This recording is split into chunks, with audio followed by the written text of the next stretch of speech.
இன்றைய தினம் ராமநாதபுரம் சட்டமன்ற வெற்றி வேட்பாளரான மரியாதைக்குரிய ராதபச்சா முத்துராமலிங்க மாமா அவர்கள் தீவிர வாக்கு சேகரிப்பின் அடிப்படையில கீழக்கரை முழுவதும் இன்று சூறாவளி பயணம் மேற்கொண்டிருக்கிறார். இந்த நேரத்திலே கூட்டணி கட்சியாகக்கூடிய எஸ்டிபி கட்சி பல நூற்றுக்கணக்கான கள போராளிகளோடு இன்று அவளை ஆரவாரத்தோடு கீழக்கரை முழுவதும் நாங்கள் தீவிரமான சுற்றுலா செல்ல இருக்கிறோம்.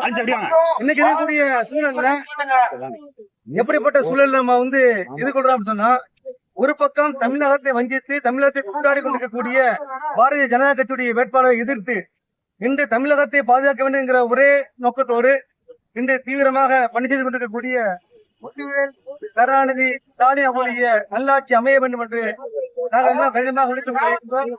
அந்த அடிப்படையில் இன்றைய பிரச்சாரத்தை நாங்கள் துவங்கியிருக்கிறோம்.